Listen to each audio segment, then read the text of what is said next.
Imagine a group so notorious they became legends in the Old West. Wild, reckless, and unforgettable. This is the story of Doolin and the Wild Bunch, a gang that turned the frontier into their playground and left behind a trail of chaos and intrigue. But how did they manage to outsmart the law time and again? What drove them to commit such audacious crimes? And what ultimately led to their downfall? Well, stick around till the end as we dive into the wild world of the Wild Bunch and see exactly what made their legend so unforgettable. But first, let's rewind to grasp a clearer picture of how it all began. Back in the closing days of the Wild West, a ruthless band of brothers known as the Daltons roamed the land. They weren't just ordinary outlaws. They were a dangerous crew who specialized in robbing banks, hijacking trains, and stealing horses. Anyone who dared to get in their way was likely to end up dead, left on the side of the road as a grim reminder of the Daltons' wrath. On October 5th, 1892, Bob Dalton, the gang's leader, decided to make a bold statement. He aimed to show the world just how feared the Dalton gang was in the West. He gathered 4 members of the gang and marched into Coffeyville, Kansas, with a plan to rob 2 banks at the same time, in broad daylight. But things went terribly wrong. The townsfolk, ready and armed, fought back fiercely. The ensuing shootout was chaos, and when the dust settled, 8 people lay dead. Among them were 4 Dalton brothers, Bob and Grat Dalton, along with their comrades Bill Powers and Dick Broadwell. Only the youngest Dalton, Emmett, survived, despite being riddled with bullets. He was promptly arrested and sentenced to life in prison, marking the end of the infamous Dalton gang. Or so it seemed. Bill Dalton, a 4th brother, was still at large. On that fateful day, he and another outlaw named Bill Doolin had reportedly been waiting outside Coffeyville with fresh horses, ready to assist the gang's escape. When they learned of the massacre, they decided to regroup and form a new gang. This time, they became even more notorious and successful than the original gang, and they soon earned a new name, the Wild Bunch. Now Bill Dalton was once a promising rancher and family man, leading a seemingly ideal life. What drove him into the dark underworld of crime? Well, let's zoom in on his life. Born around 1865 in Cass County, Missouri, Bill, originally named Mason Dalton, was one of 15 children in a family that would become infamous. The Dalton family moved to Kansas, where young Bill grew up surrounded by the rugged frontier life. As a child, Bill and his siblings heard thrilling tales of their relatives, the younger brothers, who were part of the notorious James Younger gang. This outlaw group roamed the Old West before the Wild Bunch, leaving a legacy of daring robberies and violence. These stories were part of the Dalton family lore, casting a long shadow over Bill's future. Despite this notorious family history, the Dalton boys initially seemed destined for respectability. Bill's older brother, Frank Dalton, became a deputy U.S. Marshal in 1884. He was known as a courageous and honorable lawman until his tragic death in 1887 while trying to arrest a horse thief. Frank's death left a void that the remaining Dalton brothers, including Bill, tried to fill. Initially, the remaining Dalton brothers hoped to follow in Frank's footsteps. Grat Dalton stepped into Frank's shoes as a deputy marshal, and Bob and Emmett joined him as guards. However, it didn't take long for things to go south. Unfortunately, the brothers struggled with the demands of law enforcement. Drinking, gambling, and corruption soon replaced their initial ambitions. They began to use their authority for personal gain, sometimes fining people instead of arresting them, or confiscating illegal goods that mysteriously disappeared. This descent into lawlessness ultimately led them to abandon their badges and form their own gang. Bill Dalton, meanwhile, started his adult life on a different path. After a series of odd jobs, he settled in Livingston, California, where he worked for a rancher named Cyrus Bliven. Here, Bill's life seemed to take a turn for the better. He fell in love with Jenny Bliven, married her in 1885, and they had 2 children, Charles and Grace. Bill even bought his own ranch, started a business, and got involved in local politics. He was well liked, described as charming and lively. a stark contrast to the criminal world his brothers inhabited. So, what led Bill Dalton down a path of crime? Well, his brothers' visits played a part. Bob, Grat, and Emmett would drop by the ranch to escape the law, and rumors suggest they used Bill's place as a hideout for their robberies. While it's unclear if Bill actively participated in their crimes, his association with them began to tarnish his reputation. His first brush with the law came in 1891, when a train robbery in Alila, California, resulted in the murder of a fireman named George Radcliffe. Bob and Emmett were wanted for the crime and fled California, but Bill and Grat were arrested for helping them escape. Although the charges against Bill were eventually dropped, his reputation was forever tainted. He was branded as just another no-good Dalton boy. At this point, Bill Dalton had little choice but to embrace his new identity as an outlaw. The Coffeyville Massacre, where his brothers met their end or were imprisoned, might have offered a chance for a fresh start. Yet the criminal life was now deeply ingrained, and the allure of returning to ranching was overshadowed by his new reality. Let's now shift our focus to the man who gave the Doolin-Dalton gang its name, William Doolin.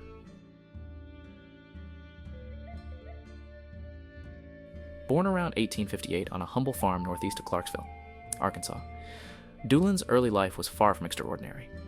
His parents, Michael Doolin and Artemina Beller, were hardworking sharecroppers who lived by the rules. For the first 23 years of his life, Bill followed in their footsteps, working on the family farm without a hint of what his future held. In 1881, Doolin decided it was time to carve out his own path. He left the family homestead to find his place in the world. Like Bill Dalton, Doolin didn't initially seem destined for a life of crime. It's curious, then, how he ended up leading one of the most infamous gangs in the Wild West. Doolin's journey took him to the Oklahoma Territory, where he found work as a cowboy on a ranch owned by a Texan named Oscar Halsell. Halsell saw something in the young man and took him under his wing, teaching him to read and write, a rare opportunity for someone in Doolin's position at that time. These skills would serve him well in his later criminal endeavors. For the next decade, Doolin drifted from one ranch to another, always finding work, but never staying in one place for too long. It was during these years that he crossed paths with men who would later become his partners in crime, though it's unclear exactly what pushed him toward the outlaw life. By 1891, however, Doolin had joined the ranks of the Dalton gang and became an outlaw following a gunfight in Coffeyville, Kansas. Now here's the twist. It wasn't that famous shootout ending with 2 Dalton brothers dead and the gang in shambles. It was an entirely different fight, one that went down a year earlier under rather odd circumstances. Doolin and a few of his friends really wanted to celebrate the 4th of July by having a keg of beer. But there was a problem. Kansas was a dry state at the time, meaning alcohol was strictly off limits. Local lawmen didn't appreciate Doolin and his crew flaunting the law, so they tried to confiscate the booze. Of course, Doolin and his buddies weren't about to let that happen without a fight. What began as a festive celebration quickly escalated into a gunfight, leaving 2 men injured, and Doolin with no choice but to flee. From that moment on, Bill Doolin was a man on the run. Doolin's relationship with the Dalton brothers was complex and often strained. Bob Dalton, who often led the group, wasn't always fair in dividing the loot. Doolin and a couple of other gang members, Charlie Pierce and George Bittercreek Newcomb, felt that they were getting the short end of the stick. This dissatisfaction led to a brief split from the gang. Doolin, Pierce, and Newcomb were unhappy with Bob Dalton's leadership and the way the loot was distributed, feeling that some members were getting larger shares than others. This rift ultimately worked to Doolin's advantage. Had he stayed with Bob Dalton's crew, he might have been present in Coffeyville on October 5th, 1892, and met the same grim fate as Bob and the others. Instead, after the bloody gunfight that shattered the Dalton gang, Bill Doolin emerged as an independent outlaw. Ready to strike out on his own, he began to carve his path, setting the stage for the formation of the notorious Wild Bunch. Now, Moving on from the chaos of Coffeyville, what happened next for the notorious Wild Bunch?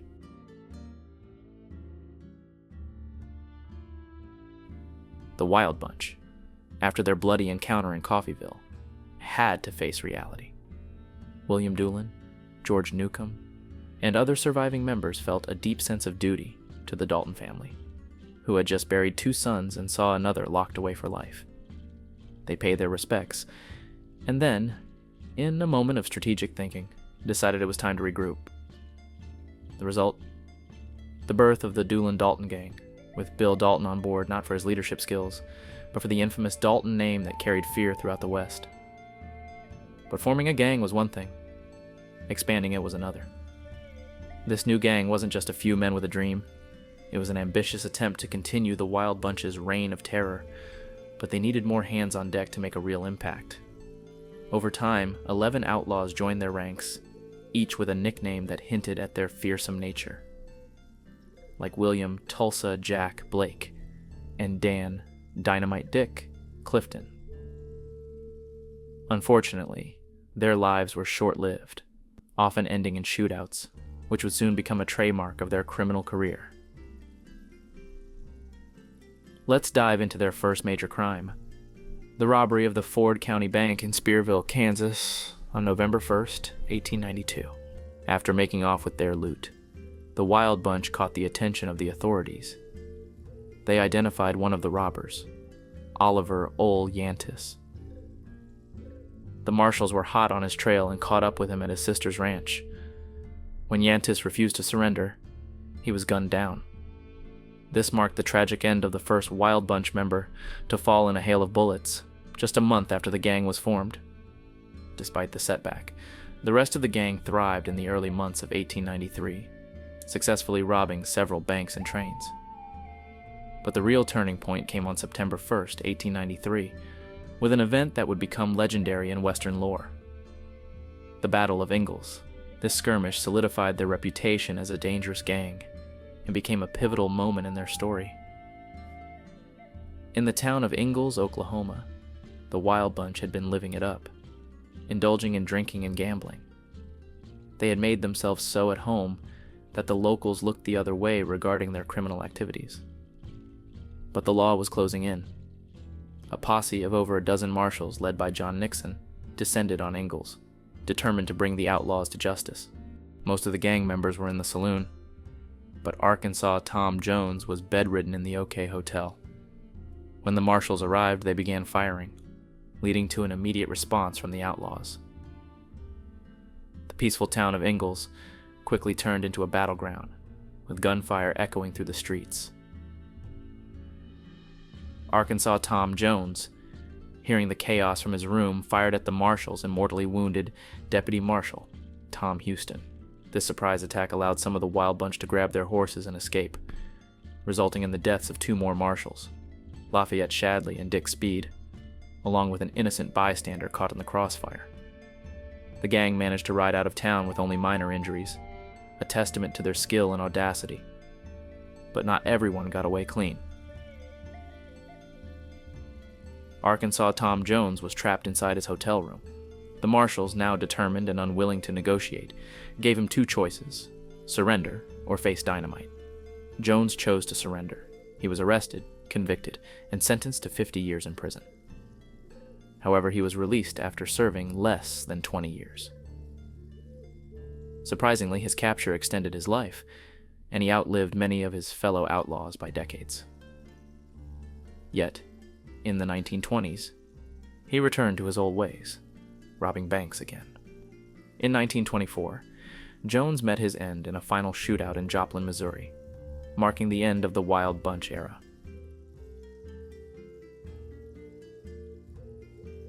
Once they made their daring escape from the Ingalls, the Wild Bunch seemed invincible. But their reign of terror didn't last forever. They lay low for a while, but by 1894, they were back to their old ways, robbing stagecoaches, trains, and banks. Their crime spree made them the top targets for lawmen, especially after their infamous raid in Ingalls. The legendary 3 guardsmen, Bill Tillman, Heck Thomas, and Chris Madsen, were hot on their trail. Despite their notoriety, the Wild Bunch kept getting away with their crimes. They even managed a dramatic bank heist in Southwest City, Missouri, escaping despite gunfire from every direction. But their luck started to wane, beginning with the death of Bill Dalton in June 1894. Dalton's defiant last stand against a posse ended in his demise, leaving the gang shaken but not defeated. By 1895, the gang's numbers began to dwindle. Tulsa Jack Blake was killed in a fierce shootout. Soon after, two original members, George Bitter Creek Newcomb and Charlie Pierce, were betrayed and killed by the Dunn brothers. Little Bill Radler was captured and later died from injuries sustained during a shootout. As 1896 rolled around, only Bill Doolin was left. Captured, escaped, and eventually cornered. He fought back until the end.